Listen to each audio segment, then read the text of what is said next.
Assalamu alaikum and welcome to another lecture on basic macroeconomics। आज हमारा 12th lecture है basic macro economics में और आज हम इंट्रोड्यूस करने जा रहे हैं नेशनल इनकम अकाउंटिंग के कॉन्सेप्ट को। नेशनल इनकम अकाउंटिंग एक्चुअली इसका मीनिंग क्या है, इसकी इम्पोर्टेंस क्या है और इसका ओरिजिन या हिस्टोरिकल कॉन्टेक्स्ट जो है वो हम समझने की कोशिश करेंगे। तो उसके बाद हम जो डिफरेंट मेजर्स होते हैं जो इंक्लूड होते हैं नेशनल इनकम अकाउंटिंग में, जैसे कि जीडीपी, जीएनपी एक्स्ट्रा, उनको हम आने वाले लेक्चर्स में डिस्कस करने जा रहे हैं। तो पहली चीज जो यहाँ पे आपने याद रखनी है वो ये है कि जो मैक्रो इकोनॉमिक्स है obviously it deals with macro economic variables, जैसा कि हमने पहले ही डिस्कस किया है। जैसे कि नेशनल इनकम है, कंजप्शन एक्सपेंडिचर है, पर कैपिटा इनकम है, मनी सप्लाई है, इंपोर्ट्स है, एक्सपोर्ट्स है, इन्वेस्टमेंट है, कैपिटल है, revenue and expenditure of government है, सेविंग्स है या टैक्सेस है या फैक्टर इनकम है, और भी काफी सारे जो मैक्रो इकोनॉमिक वेरिएबल्स हैं वो यहाँ पे इन्वॉल्व होते हैं जिनको हम मैक्रो इकोनॉमिक्स में स्टडी करते हैं। तो ये जो मैक्रो इकोनॉमिक वेरिएबल्स हैं उनको समझने के लिए हमारे पास डेटा होना चाहिए।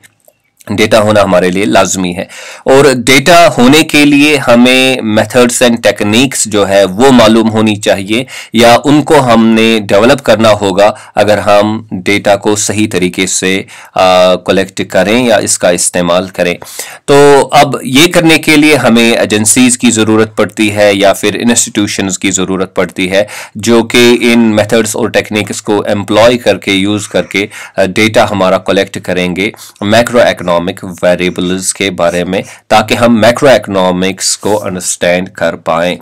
तो ये जो नेशनल इनकम अकाउंटिंग है इसमें क्या होता है, इसमें ये होता है कि हम कहते हैं कि इसको the process of estimating national income and other macro economic variables, यानी कि ये वो अमल है जिसके जरिए से हम नेशनल इनकम या फिर बाकी जो मैक्रो इकोनॉमिक वेरिएबल्स है उनके बारे में हम डेटा कलेक्ट करते हैं, उनको हम एस्टिमेट करते हैं, यानी कि उनके वैल्यूज को हम जानने की कोशिश करते हैं। इसी तरह हम नेशनल इनकम अकाउंटिंग के बारे में कह सकते हैं कि it's a set of principles and methods.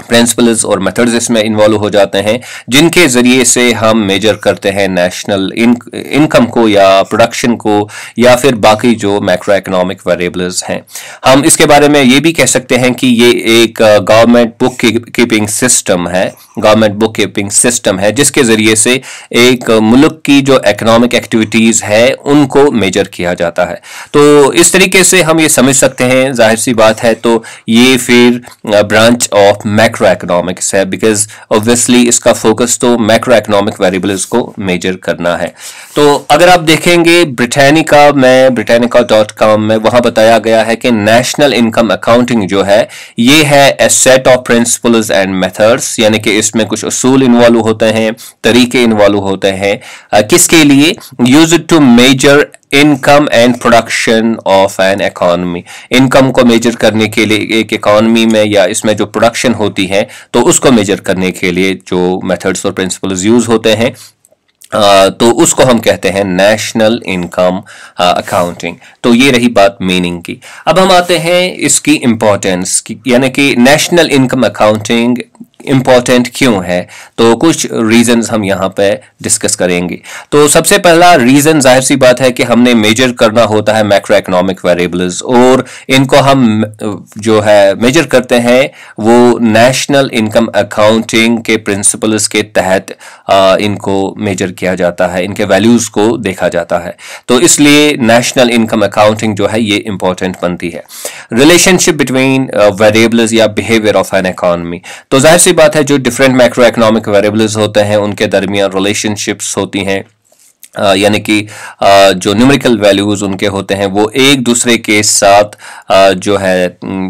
तालमेल रखते हैं,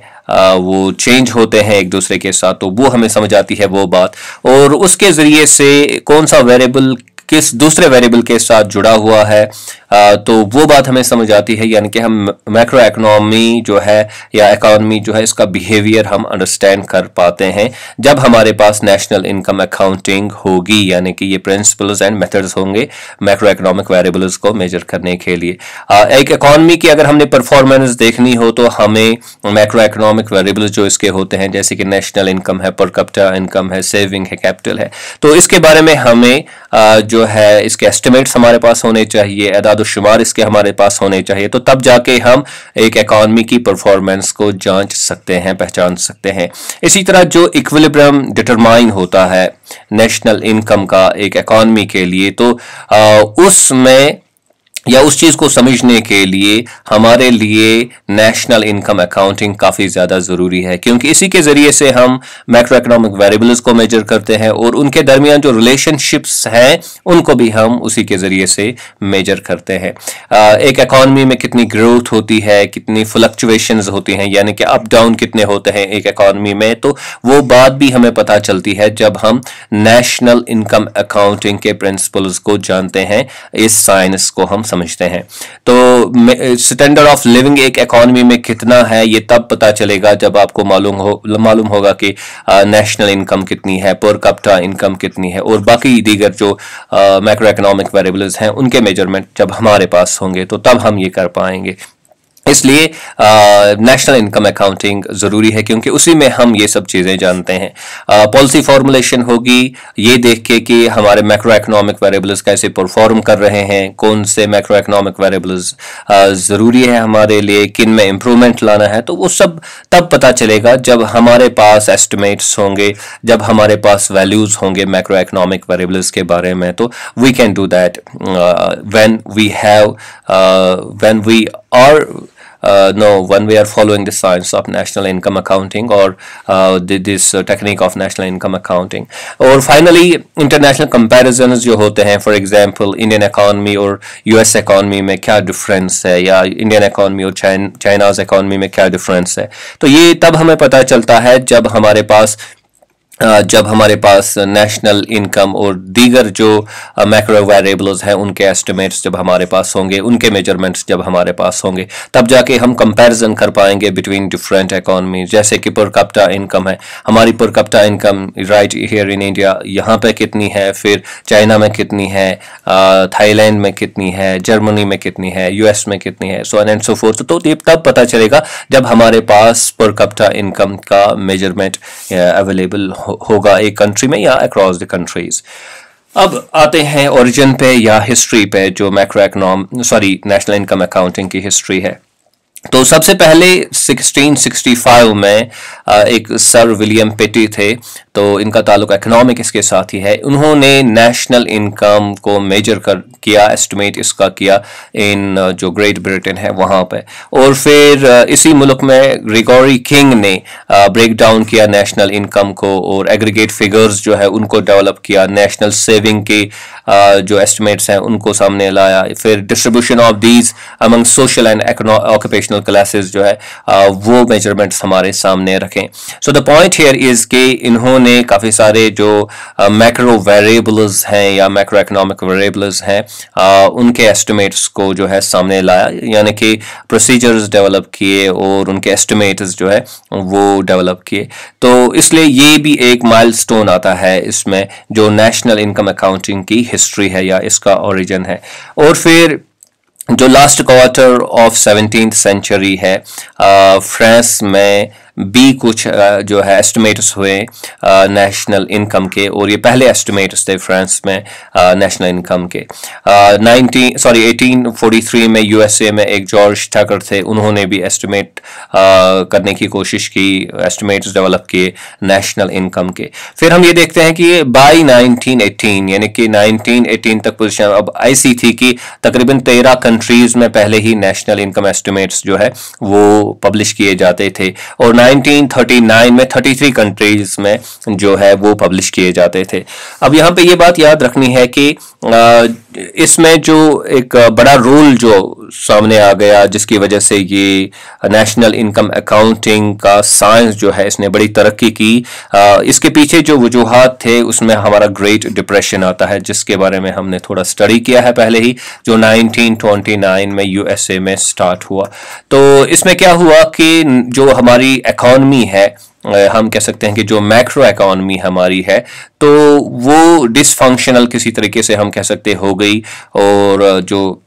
नेशनल आउटपुट डिक्रीज हो गया, अनएम्प्लॉयमेंट बहुत ज़बरदस्त बढ़ गया। और फिर इसका हल पेश करने के लिए जेम केनीज आ गए, उन्होंने अपना तज्जिया दिया, अपनी एनालिसिस दी, और उस एनालिसिस में उन्होंने मैक्रो इकोनॉमिक वेरिएबल्स का जो है यूज़ किया, ये समझाने के लिए कि हमारी इकॉनमी कैसे फंक्शन करती हैं और कौन से वेरिएबल्स किस चीज़ के साथ, किस परफॉर्मेंस के साथ रिलेटेड हैं। तो उन्होंने मैक्रो इकोनॉमिक वेरिएबल्स को यूज करके जो है इकोनॉमी कैसे फंक्शन करती है इसको समझाया। तो इस तरीके से मैक्रो इकोनॉमिक्स जो है वो वजूद में एज ए सब्जेक्ट आ गया। तो मैक्रो इकोनॉमिक जाहिर सी बात है, it is related with macro economic variables, और उनके दरमियान जो रिलेशनशिप है उसके साथ इसका ताल्लुक है। इसलिए जो अकाउंटिंग है, अकाउंटिंग या एस्टिमेट्स ऑफ जो मैक्रो इकोनॉमिक वेरिएबल्स है, वो अब ज़रूरी बन गया ताकि हम एक इकॉनमी के फंक्शन को अच्छे से समझें। फिर फाइनली अब कलेक्टिव लेवल पे, यानी कि यूनाइटेड नेशंस की लेवल पे एक सिस्टम जो है वो आहिस्ता आहिस्ता डेवलप हो गया, जिसको हम कहते हैं SNA या सिस्टम ऑफ नेशनल अकाउंट्स। इसको हम कहते हैं सिस्टम ऑफ नेशनल अकाउंट्स। अब ये सिस्टम ऑफ नेशनल अकाउंट्स क्या है? Is internationally agreed standard set of recommendations on how to compile measures of economic activity। देखिए अभी हम फॉर एग्जांपल यूएसए में हैं, या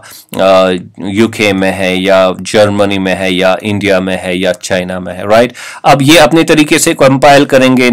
जो नेशनल इनकम के एस्टिमेट्स करेंगे, अपने तरीके से मैक्रो इकोनॉमिक वेरिएबल्स को मेजर करेंगे। यूके वाले अपने तरीके से, जर्मनी वाले अपने तरीके से, इंडिया वाले अपने तरीके से, चाइना वाले अपने तरीके से। तो फिर इनको हम कंपेयर नहीं कर पाएंगे, इनमें यूनिफॉर्मिटी नहीं रहेगी, इनको हम कंपेयर नहीं कर सकेंगे। इसलिए क्या हुआ कि एक जो है प्रपोजल सबमिट किया गया, रिकमेंड किया गया कि भाई हमारे जो नेशनल इनकम अकाउंट्स होंगे तो उनमें जो हम मैक्रो इकोनॉमिक वेरिएबल्स को जिस तरीके से डिफाइन करेंगे, या जिस तरीके से हम उनका डेटा कलेक्ट करेंगे, जिस तरीके से हम इनको क्लासिफाई करेंगे, तो वो यूनिफॉर्म होना चाहिए। अकाउंटिंग रूल्स जो होंगे वो यूनिफॉर्म होने चाहिए सबके दरमियान, और इसलिए ये सिस्टम ऑफ नेशनल अकाउंट्स को सामने लाया गया। अब यहाँ पे जो SNA है, यानी कि सिस्टम ऑफ नेशनल अकाउंट्स है, इसका जो हिस्टोरिकल बैकग्राउंड है और इसकी जो हिस्ट्री है, उसमें जो बड़े बड़े इवेंट्स है वो हम यहाँ पे आपके सामने रख रहे हैं। और ये UN के एक पेज से हमने लिया है, यूनाइटेड नेशंस स्टैटिस्टिकल डिवीजन का एक वेबसाइट पे पेज है, तो वहाँ से लिया गया है। तो 1947 में ये प्रोसेस स्टार्ट हो गया, जब एक रिपोर्ट सब committee of national income statistics ने जो है सबमिट किया, ये लीग ऑफ नेशंस में होता है, और इसके जो हेड थे वो रिचर्ड स्टोन थे। तो ये बात यहाँ पे याद रखनी है। तो इन्होंने रिकमेंड किया कि भाई हमारे पास स्टैंडर्ड ऐसे होने चाहिए जो यूनिफॉर्म हो, ताकि हम स्टैटिस्टिक्स को बाद में कंपेयर कर पाएं। तो फिर 1953 में पहली बार इसको जो है पब्लिश किया गया, जो यानी कि रूल्स होने चाहिए, डेफिनेशंस होनी चाहिए, जो अकाउंटिंग प्रोसीजर्स होने चाहिए, उनको पब्लिश किया गया ताकि डिफरेंट कंट्रीज इनको फॉलो कर सकें। और फिर इसको रिवाइज भी किया गया, 1960 में पहला इसका रिवीजन था, और फिर 1964 में इसका फिर दूसरा रिवीजन आ गया। 1968 में जो है इसका जो स्कोप है वो एक्सटेंड किया गया, और इसमें काफ़ी सारी चीज़ें जो है वो ऐड की गई। और फिर 1993 में फिर एक बार दोबारा से इसको यानी कि इम्प्रूव्ड वर्जन को फिर पब्लिश किया गया, मेजर एडवांसेस इसमें लाए गए, ताकि जो नेशनल इनकम अकाउंटिंग जो है वो यूनिफॉर्म बने और आसान बने और कंक्रीट हो जाए अक्रॉस द कंट्रीज। और अब 2008 में जो लेटेस्ट है वो 2008 में जो सिस्टम ऑफ नेशनल अकाउंट्स जो है वो पब्लिश किया गया, वो रूल्स एंड रेगुलेशंस, ताकि जो डिफरेंट इकोनॉमीज है वो इनको इम्प्लीमेंट कर पाएँ और इनमें चेंजेस लाई गई, इसमें चेंजेस लाई गई इकोनॉमिक एनवायरनमेंट और एडवांसेस इन मेथोडोलॉजिकल जो रिसर्च जो धीरे धीरे अब जाहिर सी बात है डेवलप होता है with the passage of time, तो उसको इनकॉर्पोरेट किया गया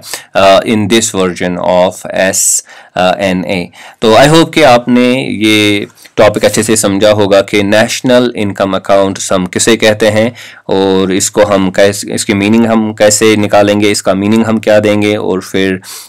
इसमें क्या होता है और हिस्टोरिकल जो इसकी इम्पोर्टेंस क्या है, हिस्टोरिकल बैकग्राउंड क्या है, और फाइनली जो आज अब प्रोसेस चल रहा है पूरे दुनिया में वो ये है कि जो सिस्टम ऑफ नेशनल अकाउंट्स है उसको फॉलो किया जाए अक्रॉस द कंट्रीज़, और कंट्रीज़ कोशिश करती हैं कि हम ज़्यादा से ज़्यादा इसी चीज़ को फॉलो करें ताकि कंपैरिजन और एस्टिमेट जो है वो with the passage of time आसान हो जाए। Do subscribe to my YouTube channel Earnest Economics. Thank you very much.